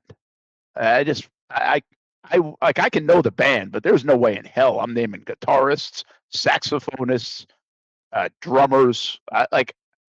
You could throw a whole list of some of the epic names in front of me, and I would be like, yeah, I have no idea what that is. Yeah, but people probably think we're crazy too that like we can sit here and name like the starting lineup of the Jacksonville Jaguars. True. You know? Yeah. I think it does fit in if you're a big fan, right? Of like I'll give you an example of this so awesome. Like I'm a big fan of Zach Brown Band. Okay. Country, it's different though, Brent. Country, it's different. Is it different? It's 100% different. Country. And why is that? Because it's the Zach Brown Band. Everybody in country goes by their lead singer's name, other than like Alabama, right? And or yeah. in rock, nobody goes by their name; they go by a band name. So okay, like there's Old Dominion. There's plenty of bands in country that don't go by their first name. I mean, come on. You know that if I went to the top 10 country, I guarantee you I would see 10 names. Yeah, you might be right. I'm just telling you that I'm a big fan of Zac Brown Band. I was a big fan of Garth Brooks. I can't name I love the violinist for Garth Brooks, and I think his name is Ty somebody, and that's like the only one I really think I remotely know. But also, yeah. No, go ahead. Sorry. I was gonna say, to be fair though, I feel like with country music, they don't get showcased as much as like in rock or like other genres, right? Like if you go to a rock show, like the bassist might get like his own, and I get it. In country shows, they may like showcase for a song, but usually the song is gonna be featured by like the singer, and maybe if that singer's playing a guitar. But like in rock, it's more of like, I think the composition of, okay, well, here's the bass part, here's the drum part, here's electric guitar, here's the singer. I think the only band that goes by just the singer's name, where I could name everybody else in the band, is the Dave Matthews Band. John Spencer's Blue Explosion. Carter Beauford on the drum, Boyd Tinley on the violin, Stephane Lassard on the bass, Leroy Moore on the saxophone. And that's because Dave Matthews would shout these guys out every single concert that they ever played. The time. My dude is naming members of Dave Matthews Band.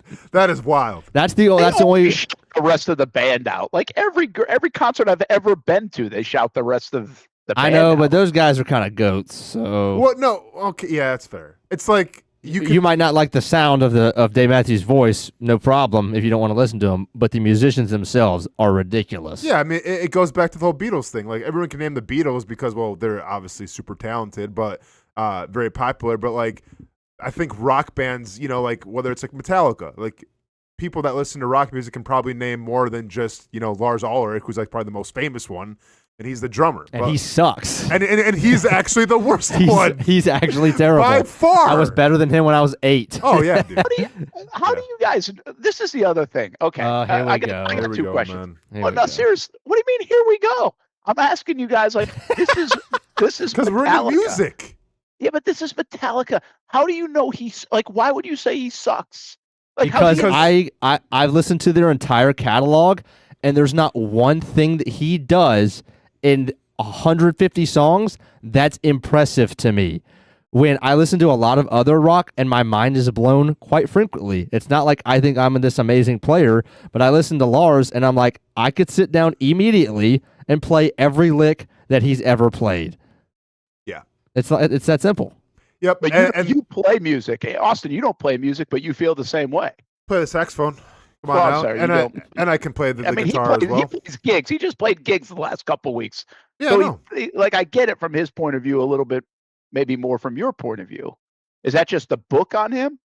No, because once again, man, I played football. You didn't play football. You still know a lot about the game. It's just like I'm a huge fan of music. And when you talk about Metallica, literally the only reason, and this may rub people the wrong way, maybe Hamby, I don't know how he feels about it. The only reason why Metallica is who they are now is because of Cliff Burton. Because Cliff Burton, and by the way, you know who Cliff Burton is, he was their bassist, the OG bassist on Kill 'Em All. Cliff Burton was the only guy on Metallica that was classically trained. If you listen to a song like Whom the Bell Tolls, it's not Kirk Hammett playing the guitar, it's Cliff Burton playing his bass that sounds like a guitar. He distorted it so much that he was able to make his bass sound like a guitar, right? Without getting too in deep with it, the guy was an absolute genius, and he's who made Metallica. Now, that's the bass player, right? Usually bass players, unless you're in Rush or unless you're in Metallica, they don't get a lot of love. But, he was the guy that kept it all together. And, James Hetfield even said, without, his knowledge, we would be nothing. Now, unfortunately, he passes away in a bus crash and everything, and then Metallica eventually makes the Black Album, goes in a whole new direction, and it's a little more mainstream and things like that. But the point is, usually in a band, it's not just a bunch of geniuses getting together, unless it's Rush, who we're all really talented. Usually there's one or two people that are responsible for it, and everybody else just kind of falls in line. That's 100%. Yeah, I got you. I got you. So my other question is this, since we're on it real quick, is it feels like in country, at least the concerts I've been, they play a lot of different instruments, like with that same band. Like they'll jump on over to something. It's not just a drummer or just a violinist. Usually, I think. Is that the case in the rock world too, where they'll jump around a little bit, or they just strictly got their specialty and kind of stay in that lane? It is. They stay in their specialty, Brent, because it's easy. And I like country music. Don't get me wrong. I listen to country music a ton. You could.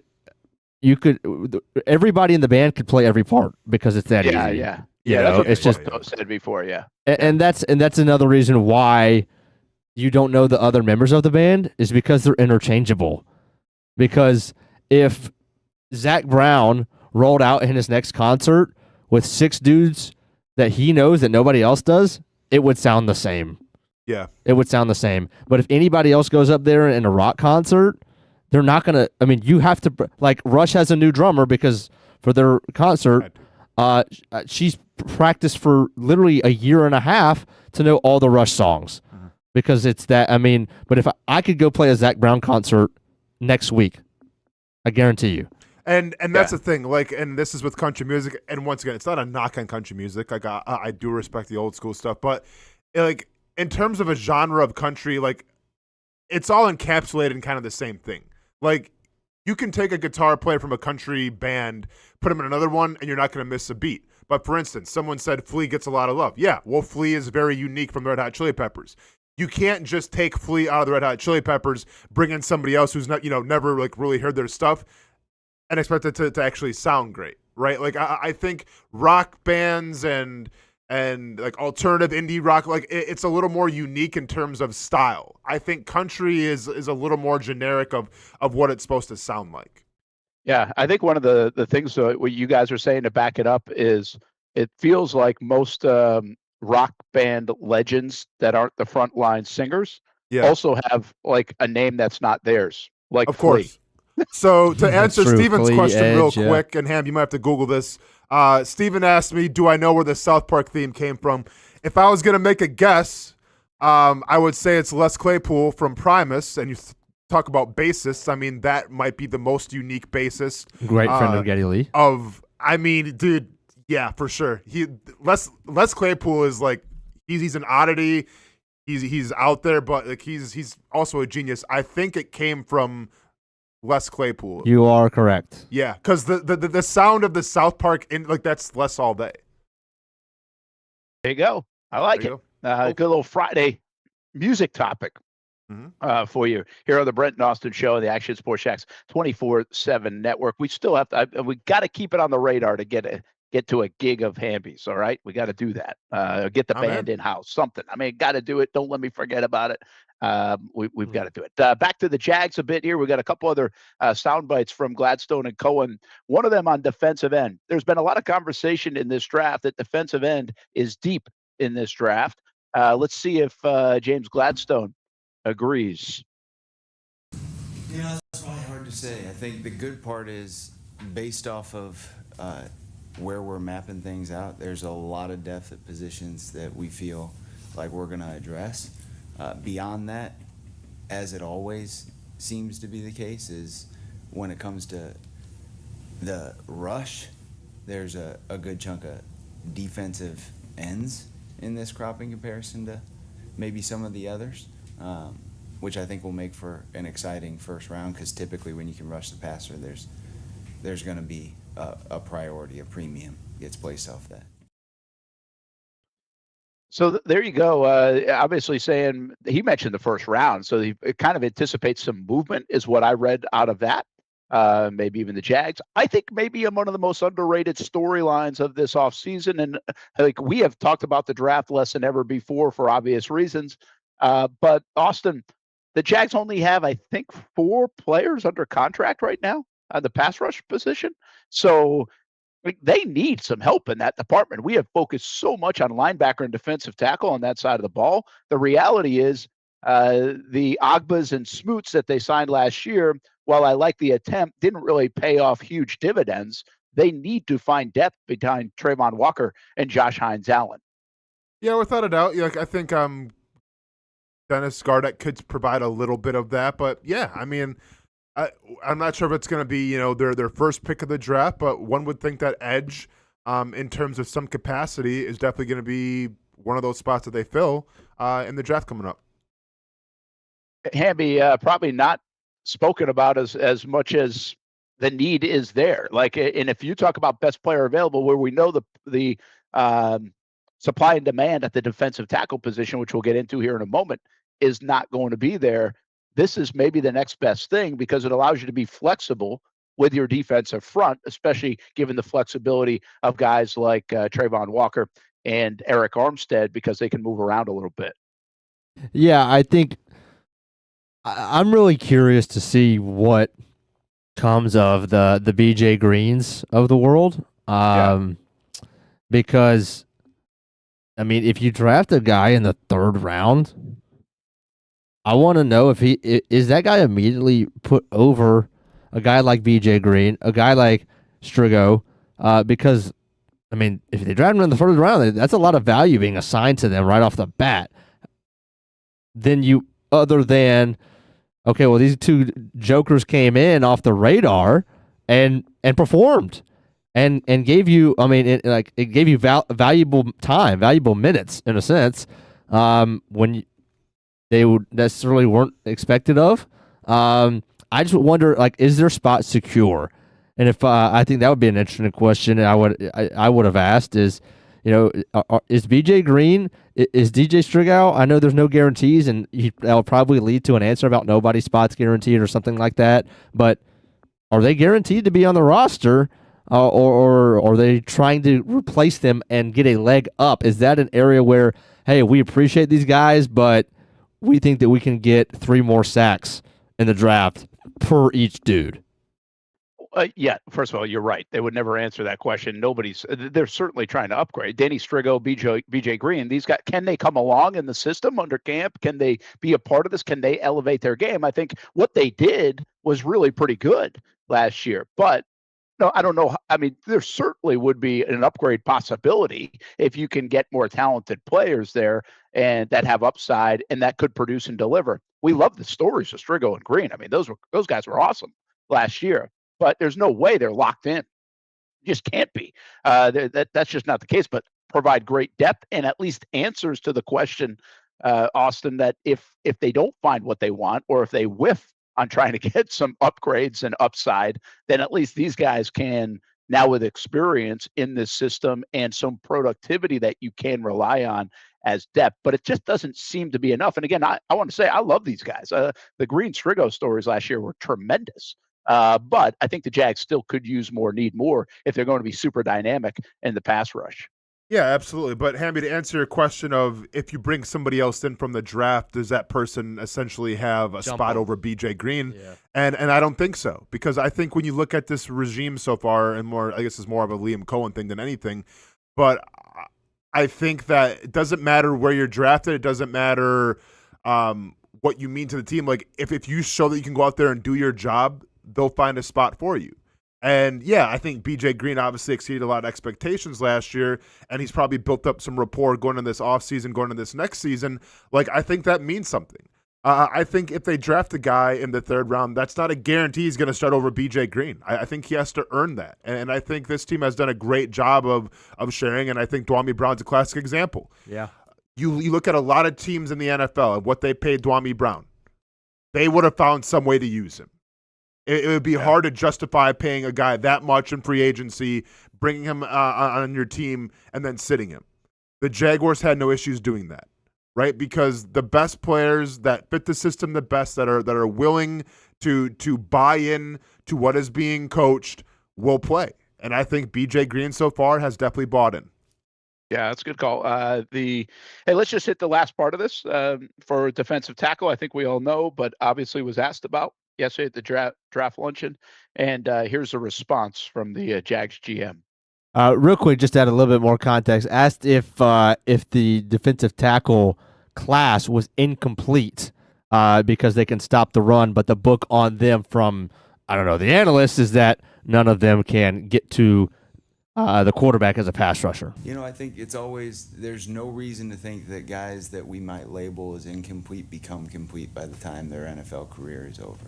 There is development that occurs and surprises people. It's why day 3 and undrafted college free agents become Pro Bowlers and All Pros.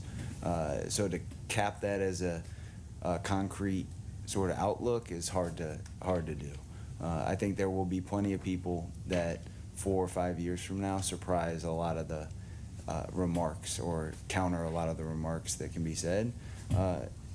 But to that end, it's typically the case that the guys on the inside, they tend to do a pretty good job at holding up against the run more than they would rush the passer. That's typically the case. So it's actually more abnormal to be somebody that's sacking the QB at a regular tick on the interior. So by default, it's typically going to be the way you describe the inside of the defensive line. So I think there's plenty of reason to think that over the course of the next 4 years, some of these guys are going to surprise the narrative.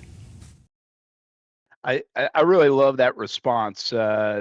Twofold. One's the obvious is what it shows me is why these guys are getting paid so much money, Austin, is because it's very hard to do both from that position, right? I mean, stopping the run as a big man is one thing, but being able to penetrate that line of scrimmage is another thing. And when you have the Chris Joneses of the world and the Quinnen Williams of the world and those guys that can do it, they become highly coveted. They become very expensive. And what we've seen is the price tag for that position in particular.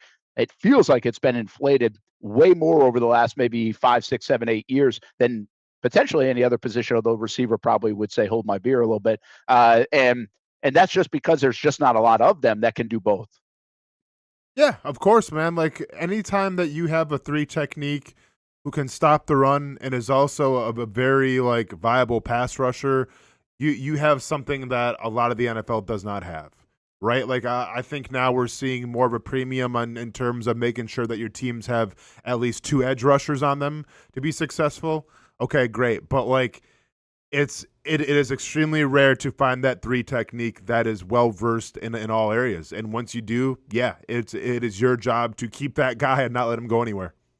Well, there's the other part of that answer to me that sticks out, and it's just a reminder. And I think these guys do a pretty good job of talking about it that hits your ears, how much they think differently sometimes than media and fans, specifically about the draft. So what Gladstone's saying there is, listen, these are unfinished players. Like, yes, you want immediate impact, you want growth, but even after year 1, 2, 3, like they're not who they might turn into and be. And I guess that's the tricky part from front office people to say, how long do we wait? All right. What's the patience like? Where do we see growths and steps that could result in X? Caleb on Chason is a great example of that. All right. Well, Brent, Chason do it really with Mason performed the last Smith. 2 years. I mean, he's the 3 tech. I mean, do you think that? Well, maybe that's it. Do you think that answer there means anything for the leash that's on Mason Smith? I didn't think of it that way. That's a good point you bring up. I didn't hear it that way. I just heard that I think we all judge draft classes immediately within 3 years, most people say, but it's really become 2 because we throw people aside after 2 years. We want the immediate impact, and we start criticizing players if they don't impact after year 1. But I think this was a bigger picture view on personnel people that have this long view of it's not necessarily where a player starts, it's kind of where they end up and where they finish. Now, there's a race to get there as well, no doubt. I don't think what James Gladstone was saying, hey, we can hang around and wait through a first contract and then send him off somewhere else, and all of a sudden this guy's a Pro Bowler. Again, Chason is a unique example because if you haven't delivered in your first 4 years, you're probably not going to deliver and make the impact like Chason has really made the last 2 years. And the Raiders and even the New England Patriots. And even then, some people are still a bit suspect on it because I think he only got a 1-year, $12 million deal. It wasn't like he broke the bank with the deal that he got. So I just think it's a perspective thing, Austin. It's like we all believe, boom, right away, or next couple of years we'll know. And I guess that's not always the case, which we know, but it's also not the view of the front office of when a player is done developing and can get to the point where they think it can really help a football team.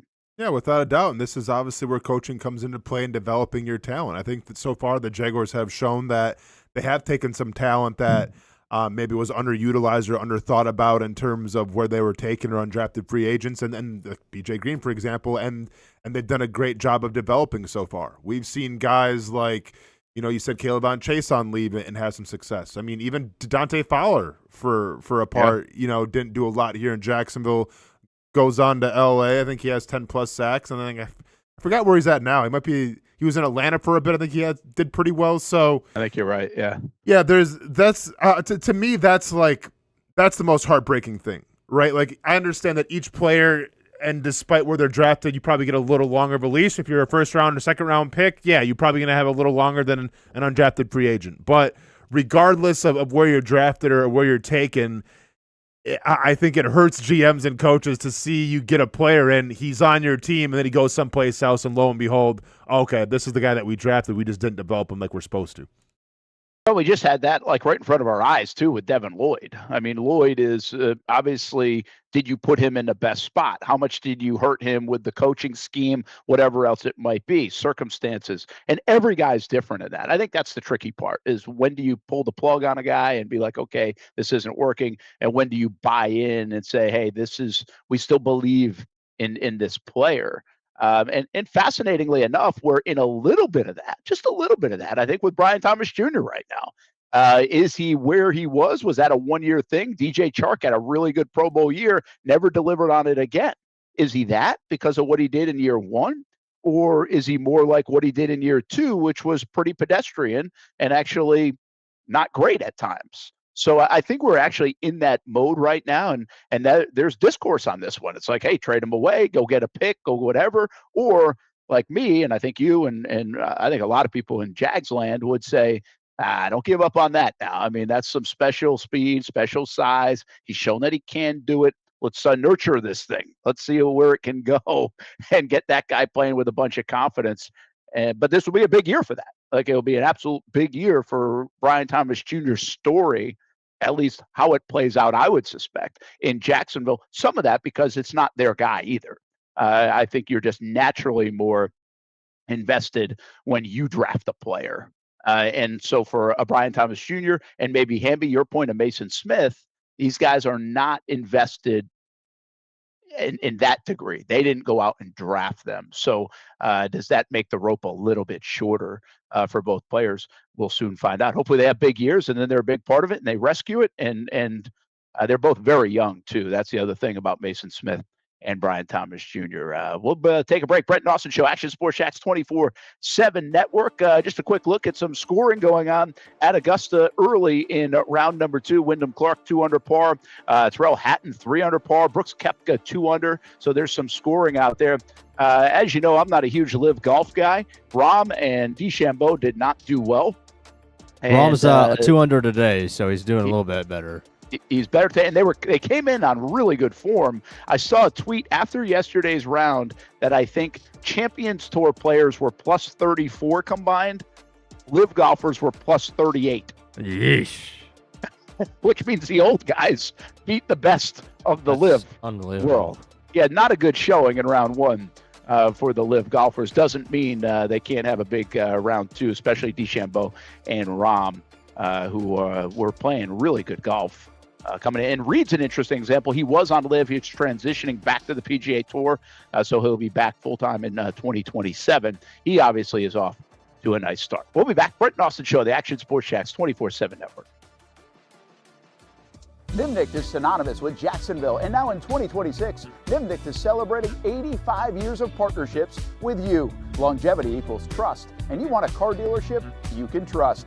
Thousands of vehicles sold, generations of families, all part of the Nimnicht family of dealerships. My family has been part of the Nimnicht family for almost 20 of those 85 years, and I've told you about all the different vehicles that we've purchased. But it's not about the cars and the trucks. It's about the service and also the Nimnicht relationships that expand all around the community. Congratulations to Jordan Matthews, our committed to the uncommitted player of the year. Nobody but Nimnicht. They are there for you and your causes, your car buying experience, and they are there for you 24 hours a day at NimnichtBuickGMC.com. Experience professional grade with big inventory and even bigger savings. And Jacksonville's only Car Bravo certified dealership. championship. Nobody but Nimnick for 85 years. This milestone belongs to you, Jacksonville.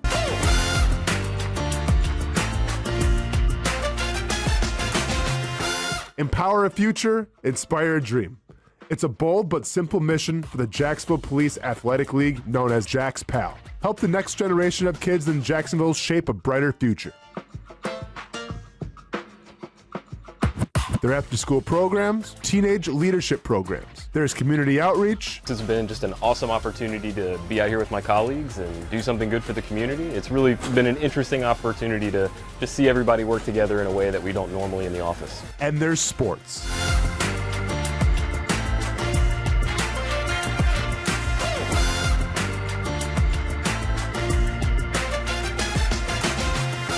There are also ways you can help the next generation with a donation of any kind. Just visit jaxpal.org to get more information. Empower a future, inspire a dream with Jax Pal.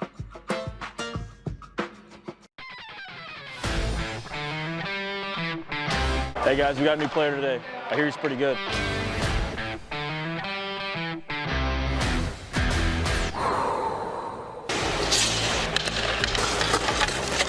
Heard this guy played in the NFL.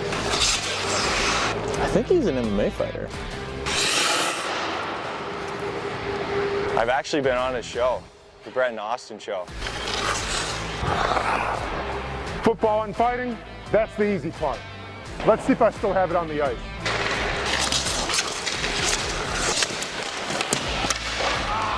What the heck, man? Who is this guy?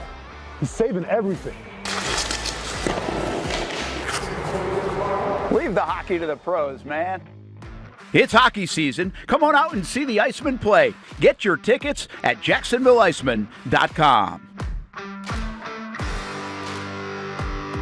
We've been telling you about the Action Sports Jax 24/7 network for over a year now. How to find it, what to see.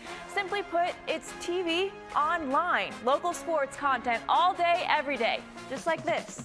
Did you always want to make history? Like, think that big, or just say, hey, I want to play in the NFL? I always say I want to play in the NFL. That's it. Back to her left side, takes a shot, and into the back of the net. Oh, what a pass. Oh, my goodness. What a pass. Say he doesn't make a tackle, you still feel like his presence is felt in every single play. I did have a sense that they wanted to be bold, that they wanted to make a splash.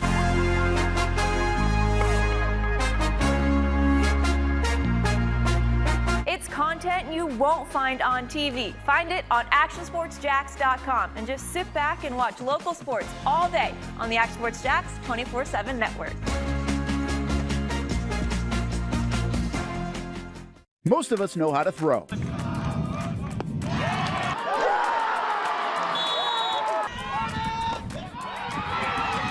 But you need to know what to throw. I'm not talking about footballs, baseballs, softballs. We're talking about those items you need to recycle. Republic Services explains it easy. Recycling simplified. 1. Know what to throw. When in doubt, throw it out. 2. Empty, clean, and dry those materials. It takes an extra minute, but it makes a big difference. And 3. Don't bag it. This makes the recycling process faster and more efficient. This is a look at the Republic Services North Florida Recycling Center. You can make this process even more efficient. By utilizing those 3 steps, Republic Services can help you become a better recycler in your home. Learn more at recyclingsimplified.com. Welcome back to the Brent and Austen Show, streaming on the Action Sports Jax 24/7 network. Oh, the Artemis return to Earth tonight. We got a special on CBS 47 and obviously streaming also on CBS News. So tonight is when they return 10-day trip. I can't believe it's already over. We watched it launch, obviously, coming back from Orlando last Wednesday. And so here we go. And some of this is fascinating to see. I forget the exact, I was trying to find it, how fast they're coming back in. You know, 2,400 miles an hour. Is that all? I thought it was even more than that, golly, but 2,400 miles an hour seems fast enough to me. I just thought it was even. No, I think you're wrong. They will enter Earth at about 25,000 miles per Oh, hour. I left the zero off. That's what I was saying. I was like, I think it's more than that. So, well, that's just one. I will make sure that's accurate. But yeah, 20 will slam into Earth's atmosphere at roughly 24,000 miles per hour southeast of Hawaii. So And how does it apparently slow down? They've warned people in San Diego, I think, that they could hear a sonic boom, even though it's like near Hawaii where they're landing. So they will travel 400,000 miles in 10 days. Pretty amazing. The whole astronaut stuff. Did you tell me that Uncrustables made the conversation with the Artemis astronauts? Yes, it did. And if you were watching Action News Jax at 7 on Fox 30, you saw that. This isn't coming from the was. Right. All the time. The dude who's the head of supplies when they get back and making sure they're taken care of said that their one request was that they had a boatload of Uncrustables ready upon arrival. How about that? I like that. Wait, hold up. So when they land? Yes. Can you take the Uncrustables to space with you? That's what I was asking. Yeah, man. That's a terrible choice. It's a horrible choice. Like, hey, you're anything hot meal is yeah, better. you're back like on like Earth, and the first thing you fiend for is Uncrustables. Something that's packaged. Yeah. Well, yeah, but you said when they land, like you're not bringing a steak dinner out on a boat. Hey, I'll take a cheeseburger. Yeah, same. I don't know, man. Uncrustable I'll take cheeseburger. I'll take a taco or a burrito. That will be interesting to watch, and hopefully it all goes well. But so far, so good. Some of the images, I think we talked about this the other day of the moon and everything, were just pretty amazing. I found myself pretty, I don't know about wrapped up in this, but pretty interested in the whole Artemis mission over the last 10 days. So I'm assuming everybody else did too, if I did. How interested are you in the final games of the regular season in the NBA, Austin? And that's coming down to the last couple of games where we're almost to the playoffs, which will then last for 2.5 months. Yeah, I could care less because the Milwaukee Bucks aren't in it, and plus we got college hockey this weekend for the championship game. So let's go Badgers. Who won that game? It was 3-3. I saw late last night. Michigan lost in overtime. No, Michigan lost in double overtime. Stayed up to watch that one. God help me. Isn't it wild? Denver is good in hockey, and Denver has a really good. I think they're really good in lacrosse. Yeah. And otherwise, you wouldn't know. Yeah, well, it's wild too. Like the University of Colorado doesn't. They have a club hockey team. They don't have actually like a college hockey team, which to me is baffling. I mean, like I get it's hockey's not that's just college hockey. We don't talk a lot about, but it's gonna be Wisconsin and Denver this Saturday. I think at what is it? It's 5:30, which makes zero sense to me. Once again, it's the college hockey championship that's taking place in Vegas. So it's going to be like 3:30 Vegas time and 5:30 here? Like, how does that work? Or maybe it's even – is Vegas 2 hours or 3 hours? 3 hours. So, yeah, it should be 6:30. Oh, no, it's going to be 5:30 here. This could be 2:30 in Vegas. Oh, I'm sorry. Yeah. 5:30, 2:30. Yeah. So what do you mean? How like you think it should be later? Or? Well, I mean, like you wouldn't have the college basketball – like championship on a Monday at like 3:30. Well, I think the timing says like the women's basketball game was in the afternoon last Sunday, so I think it all like you're not using prime time. Well, because I just don't think. Well, my guess this is all I'm not trying to hammer anyone. I'm just saying I think the numbers will dictate if it goes to prime time or not. You know, like what's being in prime time. So college volleyball gets a pass. Well, those are the regular season games that are now on Fox that you're talking about, like on those Friday nights. No, I'm talking about the college volleyball championship. What time was that at? I think it was like 6 or 7. Of course it was. Yeah, I don't fully know. I'm just assuming that's like is it what is it on? Do you know? The college high, is it on ESPN? I think ESPN. Yeah. So I'm not sure about all the different examples, but my assumption is, and what day did you say it is? Saturday or Sunday? Saturday.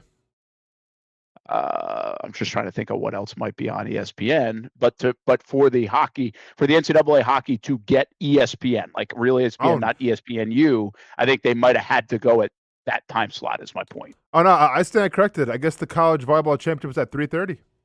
Yeah, see, that's like because they want the ESPN, or if they can, yeah, ESPN2's fine, ESPNU's fine, but if they can get the actual ESPN, they want that, and it's worth being at 2:30 or 3:30 in the afternoon rather than even being at 7:00 at night.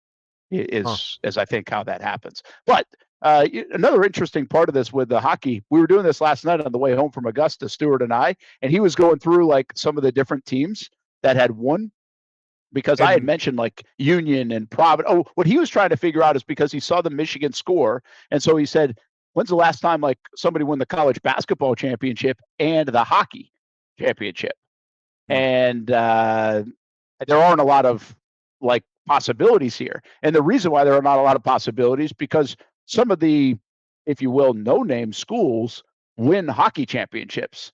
So RPI and Union, who I covered in Albany, New York, have won hockey championships. Providence College has won hockey championship. You'll get, obviously, the Minnesotas of the world, but they're not very good at basketball. I don't know if they've ever even won a basketball championship. Michigan is an answer here. Michigan State went to the Frozen Four back in 2007. They didn't win the national championship in basketball that year. They won in 2000. But you have some of the, I guess, unusually or unknown schools winning national titles in hockey, maybe more than anything else, from Lake Superior State to Michigan Tech over the years, which is kind of cool also. I like that part of it. Yeah, I mean, you got Alaska Anchorage from back in the day. Yeah, I mean, it's just, that's hockey for you, man, right? Like I don't know how to explain it. It's like you have like your blue bloods, and ironically, the four teams featured in the Frozen Four have won the most championships in Wisconsin, Denver, Michigan, and then North Dakota.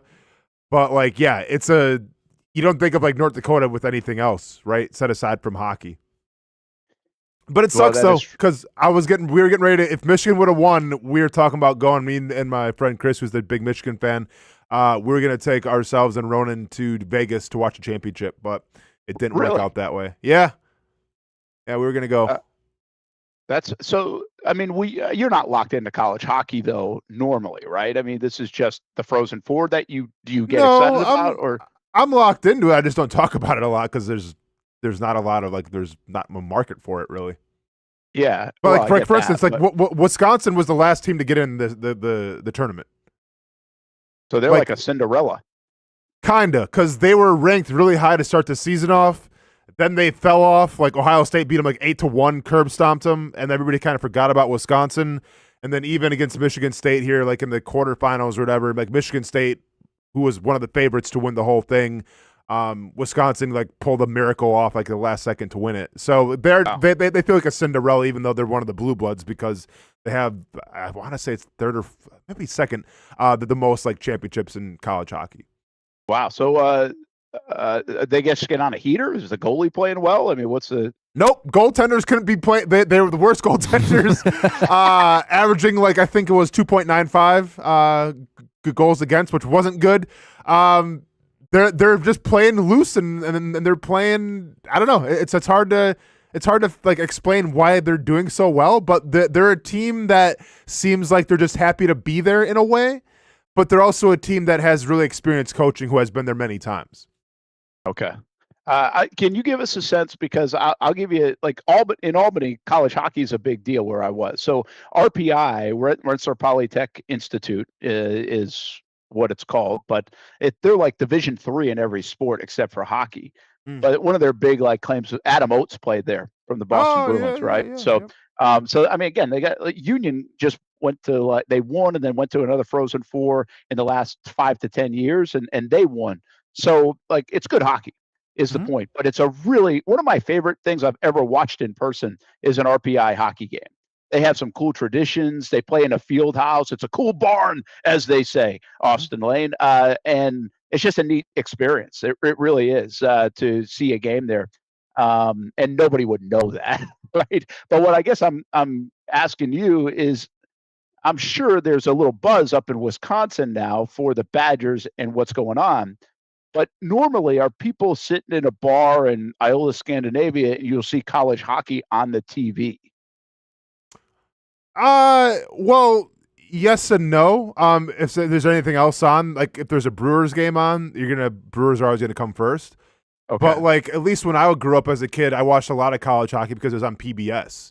And everybody has access to PBS. So like the night games of college hockey, we would always tune in for with like me and my grandfather just because it was always on. So I do think despite not having an NHL team, that Wisconsin is definitely a giant hockey state. I mean, the women just won the national championship and everything, and there's a lot of Olympians that are represented in terms of women's hockey. Now, men's hockey, not as much, but Wisconsin's always had a pretty great crop of NHL talent and everything. I'm not sure how many guys are on the roster right now that got drafted and everything for the Badgers this year, but it's definitely a hockey state, yeah. Okay. Also, I'll be honest, it's not Minnesota. Like, Minnesota's on a different level. I got a Gopher shirt when I was up at the Super Bowl from one of like the shops in the mall. I thought it was kind of cool. So I got a Minnesota Golden Gophers. Gophers. Yep. Yeah. I mean, I've been to a Minnesota Duluth game, and I've been to Minnesota State Mankato game when I was getting recruited. And like even like and they're D1 obviously because they all played. They're all with the Big Ten. But like even those games, it was like there's football schools, there's basketball schools, and then there's hockey schools. And like Minnesota Duluth and Minnesota State Mankato are definitely hockey schools. Yeah. I always thought it was interesting, in that same breath, that we would, like when Ashland played in the GLIAC Division II in everything, like football, baseball, whatever, and we didn't have a hockey team. But we would go up to the Upper Peninsula to call basketball games, or Steph played volleyball up there. They didn't have baseball, so I didn't play up there. But Michigan Tech in Northern Michigan in the Upper Peninsula, they are Division I hockey. And so they did not play D2 hockey. So it was always such a big deal to see their hockey stuff. All right, one last hockey thing, because we hardly ever talk. Well, speaking of, the Icemen need to win, and hope Savannah loses. We'll have an Iceman game on my TV Jacks, but it looks like they're going to miss the postseason. They need a miracle. But in the NHL, I was looking this up the other day, and I wanted to ask you about it, because your Red Wings, they're right in the mix now, late in the season. They need, what are they, 1 point out of a playoff spot? It's a little more than that. So they have a 5% chance of going to the playoffs right now. It's not good. It's horrible. Is that it?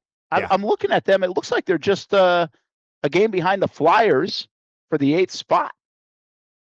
No, with NHL, when we talk about wild cards, it takes the top 3 teams of each division, and then they make the playoffs guaranteed, and then it's like the other teams with the points makes the wild card. So right now, Detroit's in competition with the Blue Jackets, who lost last night, and the Senators right now have them, I want to say, by 3 games. So what needs to happen is Detroit has to win this Saturday. Detroit has to win the next 3 games. Ottawa's got to lose their next 2 games. I think Ottawa has the tiebreaker. Ironically, if Detroit wins this Saturday, they play the Devils. And I'll probably talk to you about it later. But then I'm going to go to Tampa Bay because they play in Tampa on Monday. And if they win that game, then I'm probably going to go to South Florida on Wednesday because then they could, shore up a playoff spot. Because they play the Devils at home, then they play the Lightning on the road, and then they finish up with the Panthers. How about that? That's pretty cool. And I was actually that's what I was thinking of. I was like, got to get them in the playoffs and playing the Lightning would have been cool. I've always wanted to take Ty over there. I say, hey, we got to make a trip. We go a little Lightning Red Wings. Yeah. But I want to see a Lightning playoff game. But you might even go on Monday. How about that? Tampa's already clinched. Yeah, Tampa's by far clinched, so they're they're kind of easing off the gas a little bit because I needed them to beat the Senators a couple games ago, and that wasn't even close. But yeah, if Detroit beats Jersey on Saturday, then I'll probably go to the game in Tampa on Monday. Obviously, I'll still do the show for 3 hours, but yeah, that's cool. You only have to do it for 2. That's right. I keep forgetting. The one other note that I just caught up on with the NHL. So obviously the Panthers have been really good for the last couple of years. Not so good this year. Yeah. That's the story. That's it. Oh, yeah, injury. I mean, yeah, injuries, man. Yeah. Okay. Okay. Well, you're supposed to educate us on this. We have no Oh, idea. I'm just kinda yeah. curious. Like, Matthew their team away or Tkachuk what? I mean, their captain was out for like 3/4 of the season. Yeah. And now they're going to miss. Obviously, they're already out. Not even close. So, all right, there you go. Look at Rip's paying attention to those Panthers. Yeah. Born Injuries and happen, bred man. Florida Panthers fan. So we got to make a Rays Lightning trip. Could happen in the postseason. I think that could be fun over there in Tampa. All right, that's going to do it for the Brent and Austin show here on a Friday. Hope everybody has a good weekend for Austen and Hamby. We'll see you guys on Monday. Who knows where we'll see you from? Could be on the road. I'll be on the show. Don't worry about me, Brent. I'm going to be here regardless. But if the Wings win on Saturday, I'll leave the show, then go to Tampa. Okay, yeah, I guess it's not that far, so you can make that happen. All right, have a good weekend, everyone. Thanks for hanging with us. We'll see you Monday. Enjoy Saturday and Sunday. Baker's Sports. It's a hometown business filled with hometown people trying to make you feel right at home. Chris Conley, Jacksonville University. Walker Wright, class of 2018, West Nassau High School. Michael Young, Fletcher High School. Baker's Sports started in a grassroots way and now outfits much of the Southeast. Samuel Coffrin, Paxton School for Advanced Studies. High school sports, travel sports, youth sports of all kinds. They are a one-stop shop carrying Nike, Adidas, Under Armour brands, and more. Vincent Caldes, Oak Leaf High School. Tony Mazzio, Stanwood High School, class of 2002. Whether it's sports teams on the field or it's your team in the workplace, like our Action Sports Jacks team, and community events like the Dream 18 Golf Tournament, and many others. Cole Tilley, Hilliard High School. Reagan Webb, Eagles View Academy. Look good, feel good, play good with Baker Sports. Custom sports apparel since 1997. Shop with the hometown team at bakersport.com. I'm Action Sports Jack Stuart Weber. Join me and the Crohn's and Colitis Foundation for Jacksonville Take Steps at Memorial Park April 18th. This event is dedicated to finding cures and raising awareness for digestive diseases. Register now at actionnewsjax.com. Weather, traffic, and important local news in the morning. Get it here. Here or here. We're available wherever you are, so you're prepared for the day ahead. Action News Jax this morning, streaming on Action News Jax now. No. I'm in my own head. What the heck are you talking about? I think I got away with something that I shouldn't have. See that brand new Hyundai Santa Fe? Yeah. I only paid. Finish that bucket on your own. Practice makes perfect. Enjoy your new car. Yeah, you too. Bye-bye. Feels so right, it almost feels wrong. The Hyundai Getaway Sales Event. Get a Hyundai Elantra or Sonata with 0.99% APR or up to $2,500 bonus cash. Or lease an Elantra for $159 a month.